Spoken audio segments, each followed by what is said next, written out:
میرا دوسرا سوال ہے کہ 3 سوال ہیں ان قرآن کے۔ پاک میں دعا ہے ربنا آتنا فی الدنیا حسنۃ وفی الآخرۃ حسنۃ وقنا عذاب النار۔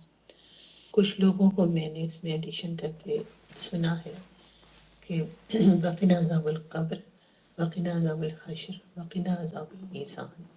تو کیا ہم یہ ایڈیشن خود سے کر سکتے ہیں یا جتنی قرآن کی دعا ہے یا سنت کے مطابق جو دعا ہے ہمیں وہی پڑھنی چاہیے؟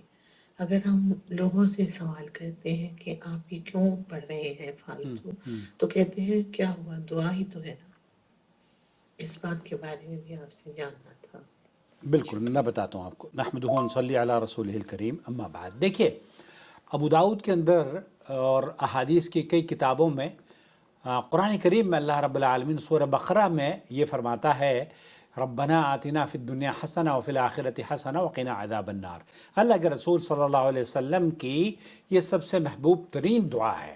اللہ کے رسول صلی اللہ علیہ وسلم کثرت سے اس دعا کو پڑھا کرتے تھے، اور اسے ابو داؤد نے بھی روایت کیا ہے۔ اور ابو داؤد کی جو الفاظ ہیں وہ یہ کہتے ہیں کہ سمعت رسول اللہ صلی اللہ علیہ وسلم یقول ما بین الرکنین، رکن جو ہے نا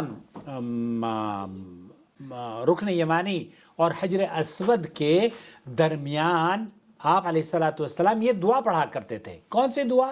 ربنا آتنا فی الدنیا حسنہ وفی الآخرۃ حسنہ وقنا عذاب النار۔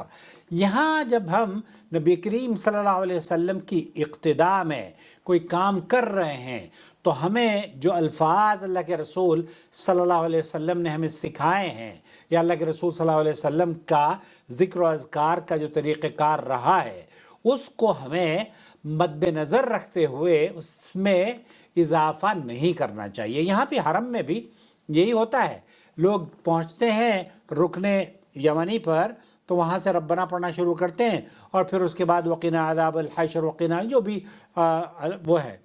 آپ اگر قرآن کریم کی دعا کو بار بار اس کا تکرار کر رہے ہیں تو یہ نبی کریم صلی اللہ علیہ وسلم کی دعا ہے، کوئی حرج نہیں ہے۔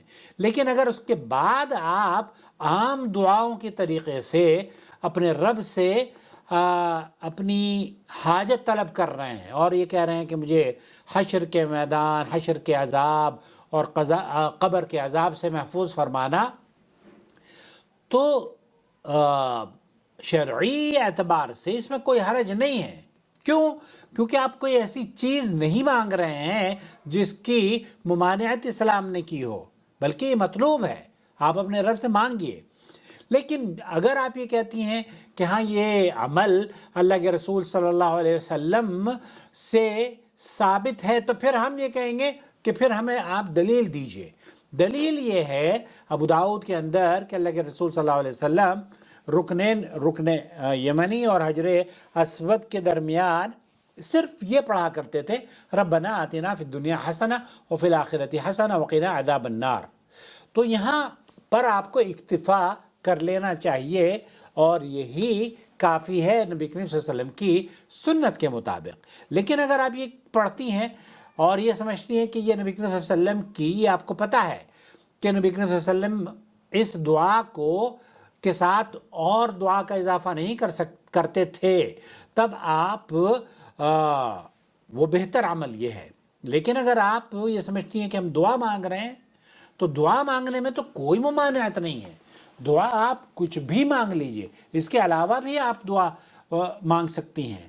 تو جہاں تک دعا میں اضافے کا تعلق ہے، وہ جو نبی کریم صلی اللہ علیہ وسلم کی ادعیہ ہیں اس میں اضافہ نہ کریں، یہ آپ کے لیے اور ہمارے لیے خیر ہے۔ لقد کان لکم فی رسول اللہ اسوۃ حسنہ، ہمارے لیے اللہ کے رسول صلی اللہ علیہ وسلم کی زندگی وہ نمونہ ہے ہمارے لیے، ہمیں جیسا نبی کریم صلی اللہ علیہ وسلم نے کیا ہے ویسا کرنا چاہیے۔ لیکن اگر آپ اس کے علاوہ دعا کر رہی ہیں اور اپنے رب سے عذاب قبر سے پناہ مانگ رہی ہیں، جہنم کے آگ سے پناہ مانگ رہی ہیں، تو کوئی حرج نہیں ہے۔ ٹیکنیکلی آپ اپنے رب سے کبھی بھی کچھ بھی مانگ سکتی ہیں، کوئی ممانعت کی دلیل نہیں ہے، نہ کوئی آپ کو یہ کہہ رہا ہے کہ آپ اللہ تعالیٰ سے کچھ نہ مانگیں، بلکہ آپ کو مانگنا چاہیے۔ لیکن اگر کوئی یہ کہتا ہے کہ یہ نبی کریم صلی اللہ علیہ وسلم سے ثابت ہے تب پھر اس سے دلیل کا مطالبہ کیا جائے گا. تو دعا کے طور پر الفاظ کہنے میں تو کوئی حرج نہیں ہے، لیکن آیا یہ نبی کریم صلی اللہ علیہ وسلم پڑھا کرتے تھے؟ اللہ کے رسول صلی اللہ علیہ وسلم صرف اسی پر اکتفا کیا کرتے تھے، اور یہ اہل علم نے لکھا ہے کہ یہ تو جوامع الکلم ہے، یہ تو ایسے کلمات ہیں جس میں اللہ رب العالمین نے اللہ اپنے نبی علیہ الصلوۃ والسلام کو وہ کلمات سکھائے ہیں. اب دنیا اور ما فیہا کی بھلائی آپ نے مانگ لی ہے تو وہ سب کچھ آپ نے مانگ لیا ہے، کچھ نہیں چھوڑا. پھر اس کے بعد آپ کہہ رہے ہیں وقنا عذاب النار، اور ہم ربنا آتنا فی الدنیا حسنہ، ہمیں تو دنیا کی بھلائی چاہیے، حسنات خیرات جو بھی اللہ رب العالمین کی نے خیر اس دنیا میں رکھا ہے وہ آپ نے مانگ لیا ہے، اور پھر آخرت میں بھی آپ نے وہی مانگ لیا ہے. اور پھر ہمیں اللہ تعالیٰ آخرت کی حسنات، آخرت کی نیکی، آخرت کی بھلائی، آخرت کی خیر سے بھی نواز دے، اور پھر ہمیں عذاب النار سے بچا لے. اب جو عذاب النار سے بچ گیا یقین جانیے وہ کامیاب ہو گیا. اللہ تعالیٰ مجھے اور آپ کو کامیاب بنائے اور اس دعا کا مصداق بنائے، اور اس دعا کو اللہ رب العالمین قبول فرما لے، میرے حق میں بھی اور آپ کے حق میں بھی. تو کوئی حرج نہیں ہے اگر آپ دعا کر رہی ہیں نا، دعا کرنے میں تو کوئی حرج نہیں ہے. لیکن یہ نبی کریم صلی اللہ علیہ وسلم سے صرف یہ ثابت ہے رکن یمنی اور حجر اسود کے درمیان کہ آپ علیہ الصلوۃ والسلام ربنا آتنا فی الدنیا حسنہ وفی الآخرۃ حسنہ وقنا عذاب النار یہ دعا مانگا کرتے تھے. امید وضاحت ہو گئی ہوگی. والسلام علیکم ورحمۃ اللہ وبرکاتہ.